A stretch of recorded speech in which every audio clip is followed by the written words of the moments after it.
"Excuse me, but I will be resigning from the company." The words of my colleague, Noah, echoed across the floor. I was staring intently at him. In my field of vision was Noah submitting his resignation letter to James. At that sight, my mind went blank in an instant. What on earth happened to Noah? I never thought he would leave the company. My name is Robert. I'm just an ordinary office worker in a small company in a rural town. Noah, he was my peer and one of the top salesmen in our company. His sudden decision to quit sent shockwaves through the office. Wait a minute, Noah, just the other day, you were talking about wanting to land more contracts for our company. James's voice, trying to stop him, was unusually loud. I'm sorry, but I can no longer do that. What happened? Were you poached by another company? No, my father became bedridden, and now I have to take over his business. That's a big deal. I guess I can hold you back then. After that, James and Noah talked about various things. But my head was so full of the fact that Noah was leaving that I couldn't eavesdrop on their conversation anymore. I met Noah a few years ago at our company's orientation. After the president's long speech, Noah, representing the new employees, started saying something like this. "Everyone, I look forward to working with you for the year." The president's speech was quite lengthy, so I'll keep this short.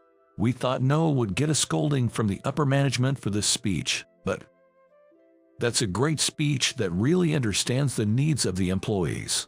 Noah was praised by the president himself. After that, he smoothly navigated his way through the company, becoming a trusted and capable worker.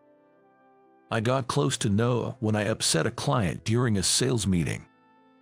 At that time, Noah came to my rescue, defending me from the angry client. When I thanked Noah with a thank you, he laughed and said, "It's mutual, isn't it?"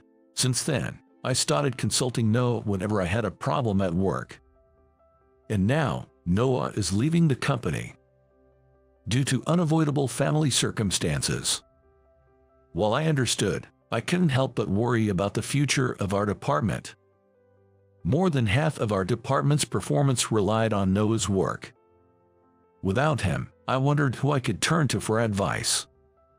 Noah was that important, not just to the company, but to me personally. A few months passed.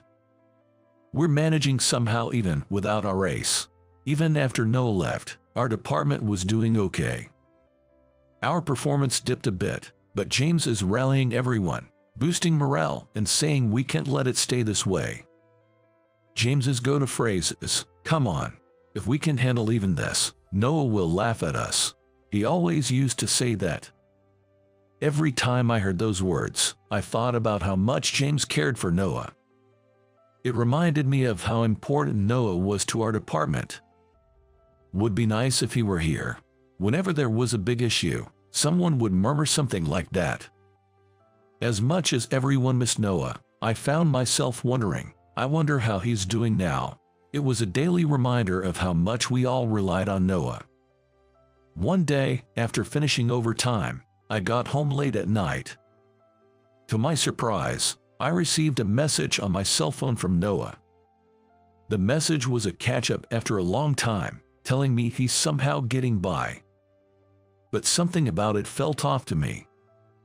After all, it had been 6 months since Noah left, and I hadn't heard anything from him personally. Yet suddenly, there was this message. Feeling uneasy, I called Noah. "Hey, how's it going?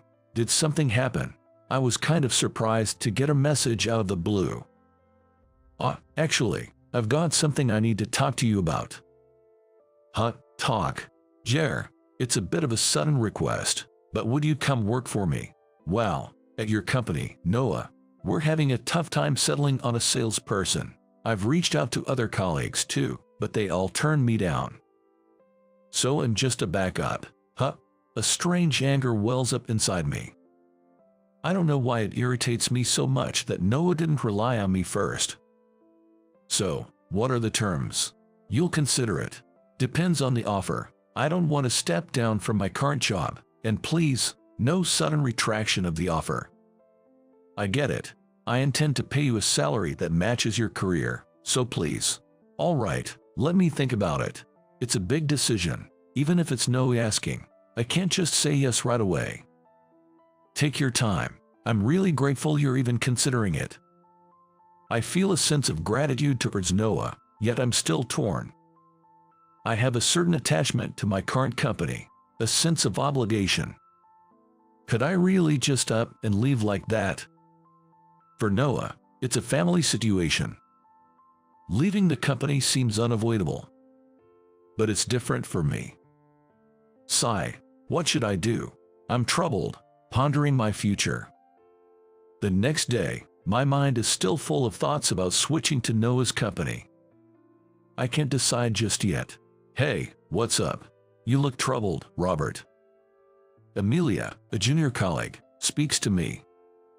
She's friendly and calls me senior, but she's like the office idol here. Just talking to her draws the ire of her fans, who then secretly harass me. So I usually keep my distance from her. Just some personal worries. Could it be about Noah? Huh? I just noticed you've been thinking a lot about Noah lately. I stared at her, surprised. How did she know about that? Sure, I've been worried about Noah, but I didn't expect anyone to notice. How did you figure that out? I overheard people in the department talking about Noah reaching out and how it's been a hassle. I wondered if you were involved too. Oh, I see. Her words make sense. Apparently, my colleagues are annoyed about being recruited by Noah and have been talking about it. Noah must have his reasons. I wish they wouldn't badmouth him like this. Did he approach you too? Yeah, kind of. It feels like he's asking me as a last resort since others have declined. That doesn't sound like Noah. Amelia's remark makes me pause. Indeed. Why would Noah specifically reach out to former colleagues like this? He could easily find people through job agencies or local industry contacts. I wonder if there's a reason he's targeting people from this company. That's a bit concerning. We exchanged glances, both puzzled. But then, an unexpected disaster was about to strike. Sorry, but could you quit your job for Noah's sake? Oh, what are you talking about? This happened when I was called over to James's desk. You know Noah is in a tough spot, right? I want to support him, but I can't leave this company. I could fire a few people from the department for Noah's sake, help them find new jobs. Haha. James's casual extreme suggestion sent chills down my spine. Noah could find capable people locally, without relying on us. Well, apparently that's not working out. A local big shot is sabotaging Noah's business. He's even posted on the job boards, but only weirdos are showing up, making interviews impossible. It seems Noah has even reached out to James for help. But really, such outdated harassment. As I mull this over, I finally understand the situation Noah is in. He's being harassed to the point of almost losing his father's company. If you're up for it, why not help Noah out? That's a bit, well, James. Is he suggesting I quit my job? So, this means they don't need me at this company. Whether James is joking or not, it's rude to suggest an employee leave to join a company run by a former colleague. Hearing James's words, my decision, which I had been agonizing over, solidified. I'll leave here and join Noah's company. After all, Noah helped me a lot when I was at this company. It's my turn to take care of him. All right, I'll leave the company next month. No rush, just, I feel bad for Noah, you know. James always has a soft spot for Noah. I can relate. That's because I feel the same way. And so, I made a clear decision about my future. Months later, I resolutely quit my job and joined Noah's company, working in sales. Wow, this place is the company. It's falling apart. What surprised me most was the rundown state of the company.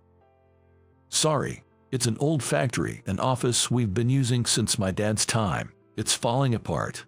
Apparently, the local contractors are under the big shot's influence, causing trouble whenever they try to get repairs done, so they've stopped asking.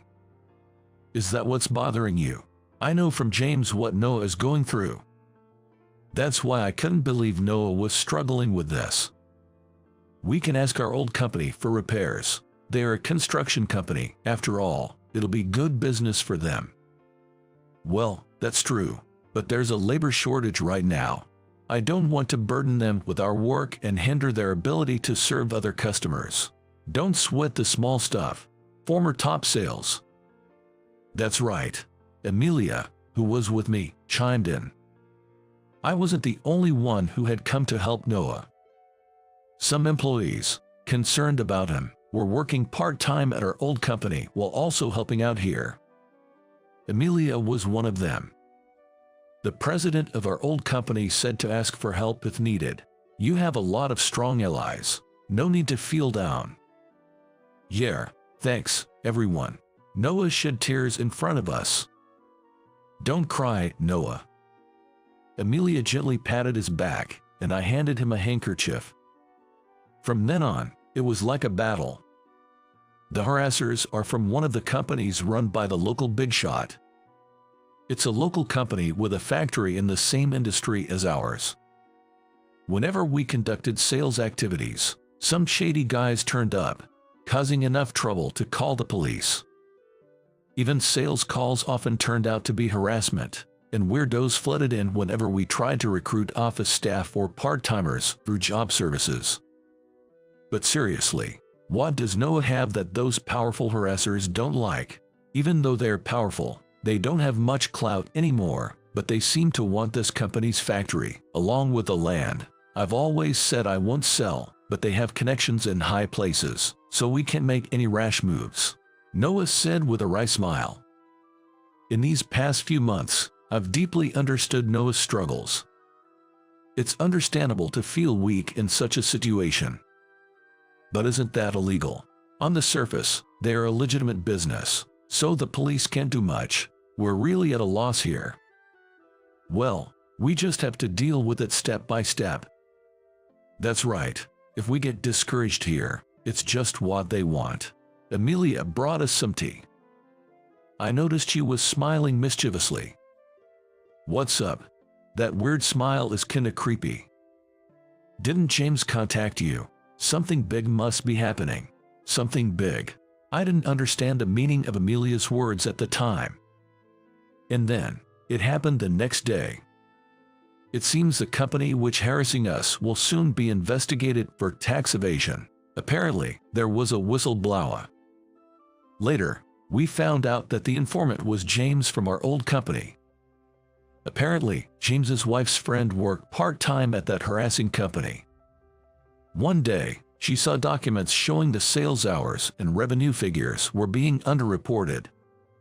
By chance, James's wife was consulted about it, and she informed James, who then reported it to the tax authorities.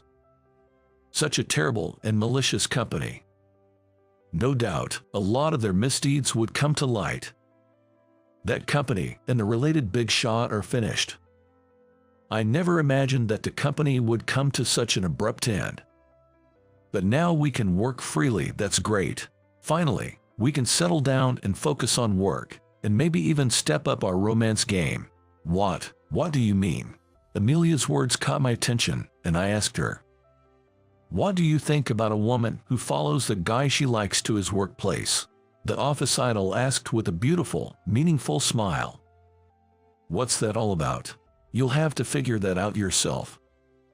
No couples have married from the workplace yet, but we might soon have our first one from our company. Noah, watching us, smiled contentedly. Seeing Noah smile so happily made me smile too. You haven't smiled like that in a while. Seeing him like that, I renewed my resolve to work hard at this company for Noah's sake.